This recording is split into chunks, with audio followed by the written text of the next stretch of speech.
Good morning, students. Yesterday I explained you the format of writing a speech. I think through the PDF you would have understood that how a speech is to be delivered.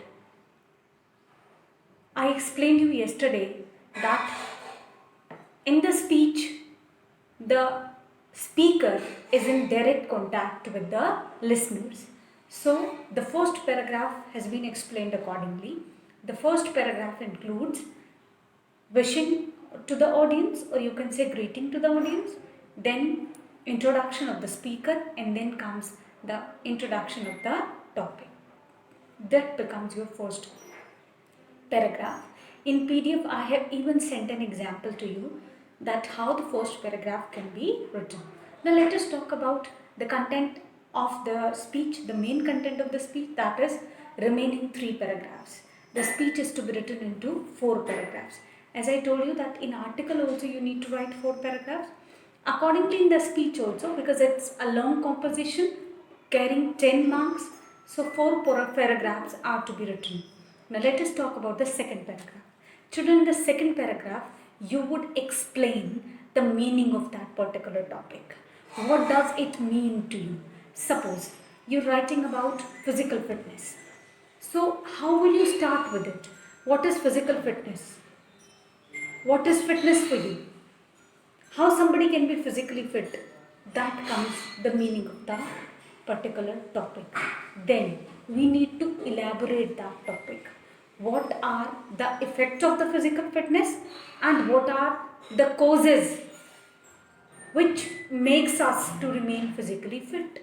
That means what are the necessities of today to remain physically fit and what are the benefits of it? Either you will write causes and effects, benefits and problems of something, or it depends on to the particular topic, that how the topic has been given to you, how you will going to write. Either something will have its cause and effect, something will have its problems and solution, something will have its good effects and bad effects. In the same manner, like you will be keeping in mind that in the speech you have the liberty to talk on both the aspects of that particular topic. So write from the meaning of that particular topic, then causes, then effects. Meaning, problems and solutions. Meaning, good things and bad things related to that topic will create your another 2 paragraphs, that is second paragraph and third paragraph. Is it clear to you? Then talking about the fourth paragraph, it is easier to say that into fourth paragraph you have to write conclusion of the topic, but it is hard to write because the first thing which comes to our mind is that what is conclusion? How do we write the conclusion of that particular topic? So conclusion is that how the changes can be brought out into that particular topic. How the positive attitude of the people can be turned towards that.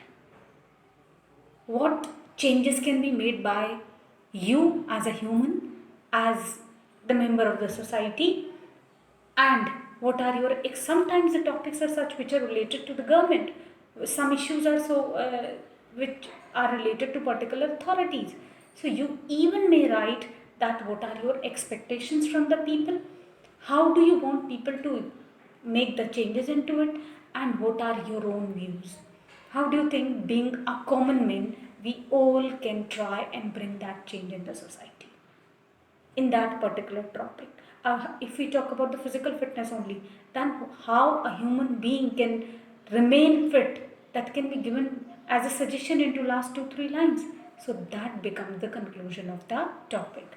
That means sum up of the topic. Whatever you have explored into the first 3 paragraphs, that has to be summed up into your fourth and the last paragraph. That is called the conclusion of the topic. Then, towards the end, because you are directly in contact with the audience, you are speaking to them, you would say thank you. That would come towards the left hand side corner of the page.